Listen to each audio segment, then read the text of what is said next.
Plant FAQs. Kaleidoscope abelia. Is kaleidoscope abelia evergreen? Kaleidoscope abelia has been a delightful addition to my garden.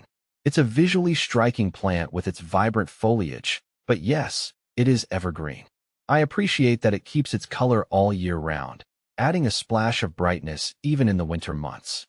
Abelia kaleidoscope versus radiance. I find abelia kaleidoscope's variegated foliage more striking and vibrant compared to radiance abelia, which seems a bit more subdued in color. Do deer eat kaleidoscope abelia? As for deer, thankfully, they haven't shown much interest in munching on my kaleidoscope abelia. It's been a relief not to have to worry about them nibbling away at it. How big do kaleidoscope abelia get?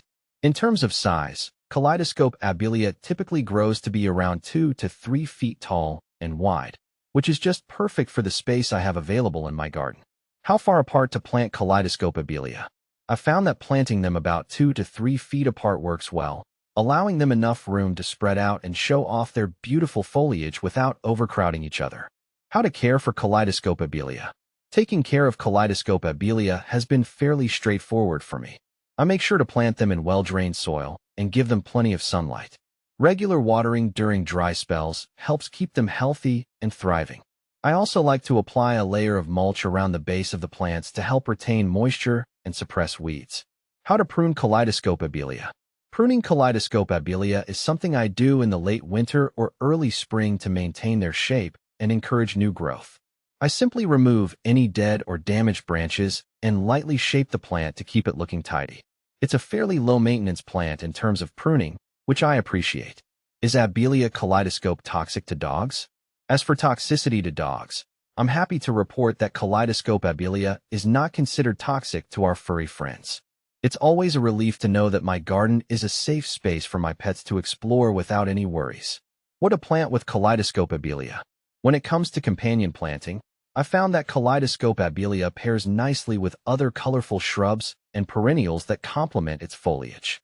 Plants like lavender, salvia, and butterfly bush all make lovely companions and help create a vibrant and dynamic garden space. When does kaleidoscope abelia bloom? In terms of bloom time, kaleidoscope abelia typically blooms from late spring to early fall, producing small, fragrant flowers that attract pollinators like bees and butterflies. It's always a joy to see my garden come to life with the sights and sounds of these visitors. Where to buy abelia kaleidoscope? I've found that local nurseries and garden centers are great places to find kaleidoscope abelia. They often have a variety of sizes to choose from, allowing me to select the perfect plant for my garden. Additionally, many online retailers also offer kaleidoscope abelia for purchase, making it easy to find and order from the comfort of home. Does kaleidoscope abelia lose its leaves in winter? And finally, regarding whether kaleidoscope abelia loses its leaves in winter, I can confirm that it does not. Its evergreen nature means that it retains its foliage year-round, providing a welcome burst of color even in the coldest months. It's one of the reasons I love having kaleidoscope abelia in my garden. It adds beauty and vibrancy no matter the season.